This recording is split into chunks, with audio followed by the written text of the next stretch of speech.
A letter. Dear Sam, I see people make beer can chicken all the time outside on their grill or smoker.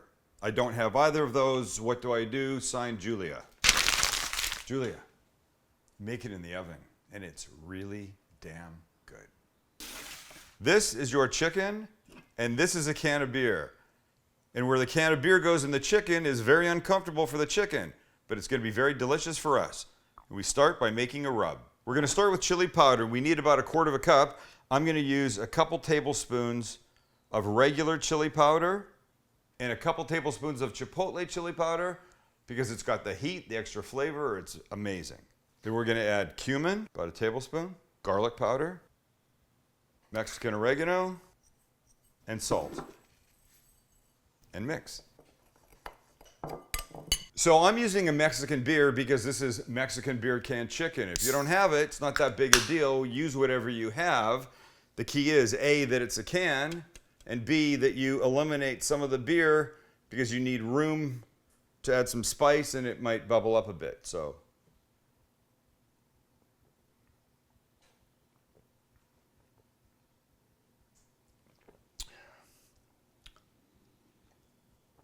perfect. Now let's add a couple tablespoons of the rub to the beer. Let that sit. Now we take our limes. And by the way to get extra juice out of a lime is to break up the fibers inside by rolling it with your hand. Cut them and squeeze them into the rest of the rub to make a paste. And mix. Perfect. Like a mud puddle. It's going to be great.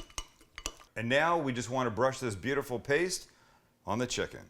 You could absolutely use your hands if you wanted, and I might at some point, but to get started, I always like a brush. Think about how this is going to flavor this guy. Now we stand him up.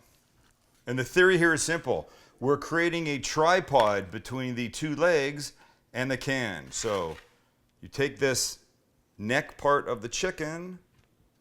Wait, is that the neck? That's not the neck. That's the other end. You take the biggest opening part of the chicken, set it down on the can, just like that, and then use the legs to help our little friend here stand up beautifully. And then into the oven. Okay, so it's in the oven. I want to get it to about 158-ish degrees. That will let it rest and come up to about 163, 4, 5, which is probably where it should be. And it's going to take maybe about 1.5 hours, not much more than that. So I say start checking at about 1 hour and make sure you use a good instant read digital thermometer. And she's ready. Look at how pretty. Love this. You're probably not going to be able to even touch it for 10 minutes because it's too hot.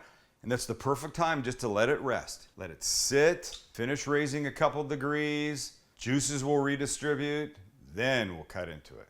Okay, so I could wait longer, but I can't wait because I'm starving and I'm dying to have some. Let me turn them around so you can see can removal. It's still hot. I'll lean them this way.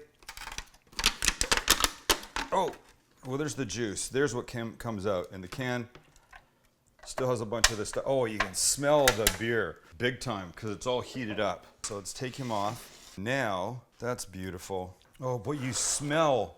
I don't know if can you see how juicy that is? Look at that. Lots of lime juice, a little bit of heat from the chipotle chili powder. Definitely use it. Definitely use it. Oh my gosh. Tacos, enchiladas, quesadillas, chicken sandwich. You could make a chicken Benedict, a Mexican chicken Benedict with this. Wow, that'd be really good. Put a little chili powder in the hollandaise, it'd be outstanding. This is how you do a Mexican beer can chicken in the oven. Don't need a grill.